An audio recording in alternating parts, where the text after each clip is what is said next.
Now this village, Gugang, it's more of a lived-in village. It's not a national park village. It's like something like 7 villages that have been selected by the government, by the local government, to be kind of refurbished and renovated as historic sites, with the ideal of promoting tourism. Now this big tourism promotion thing, it hasn't really gotten rolling yet. They're just still trying to set it up. So even in the historic villages, or they call them the national park villages, things are still pretty chill, pretty quiet. But this village here, Gugang, this one is not one of those. So it's not a place that's being prepped for tourism. It's very real, very raw. People are really living in these houses still. And it's yeah, it's just a little different, right? It's still pretty cool, just a little different. Still has a lot of the old style buildings, but the ones, you can see this renovation job over here. They're being renovated more by the people, right? Now on Kinmen Island, as I said, they're doing this national park kind of renovation thing. They selected some villages and they're fixing up all the old houses, but they fixed up the old houses in kind of in the same style, right? A lot of them are rebuilt with modern materials, modern bricks, and they're just kind of like made to look old. I mean, granted, they're still being made on the same plan to look exactly the same, or pretty much exactly the same as they originally were, but they're just using modern materials.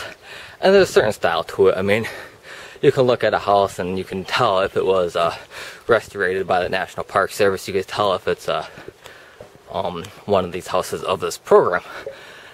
And this national park renovation program that they have is actually pretty interesting too, because you know, it's a system like they decide they're gonna select some villages, blah blah blah blah, right? What they do is they tell the people who own the house, hey, we'll come in and we will fix up your old house free of charge, right? We'll renovate it, we'll restore it, we'll completely redo it. The bill's on us, right? And the city takes out a loan from the bank to do this. But the people who own the house have to kind of almost lease it away to the government for a period of 30 years. Right? And what the government would do with the house in that meantime is rent it out to other people, ideally businesses, ideally guest houses, right? Because they want to promote tourism, so they rent out these newly renovated houses to people who want to be business owners, to people who want to start up little guest houses and little hotels, right? And the term of commitment is about 1 year or 2 years, right? So these people open up these businesses, they only have them for 1 year or 2 years before they have to renew the contract and renew the deal or whatever. And then they do that for 30 years, and then at the end of 30 years, the houses will go back to their original owners or the original families, really, because a lot of these are family houses, owned by families rather than an individual. So yeah, so after 30 years, they'll go back to the original family, and ideally, it'll still be in nice shape, right? This may sound like a weird deal, right? Because you got these people giving away their houses for 30 years, but a lot of these families aren't using these old houses anymore. They're just kind of sitting there, and they're kind of falling apart, right? Because the families don't really want to invest a lot of money into them, right? They don't want to pay to fix them up, right? They're just kind of like this family property that nobody's using. Most of them are used to store old junk, right? So people just store all the old stuff in the old family house, right? Nobody uses it. Many of these houses haven't had anybody in them for decades. Some of them, people don't even know who the owners are anymore, right?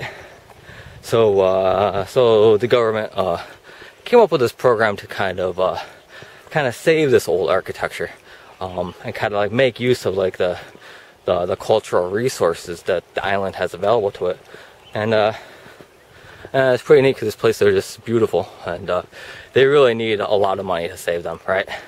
And the program that the local government is doing, it's a business plan, right? Because they want to get the money back on the investment to fix them up, right? And it stimulates the local economy, and at the same time, it's saving the cultural and historic resources.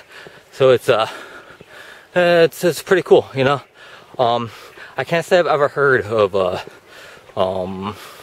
cultural historic preservation project that's anything like it, that blends like the preservation elements with the commercial, and does it on such a grassroots level, and comes up with a way to finance it all, right? Which is it's all pretty amazing.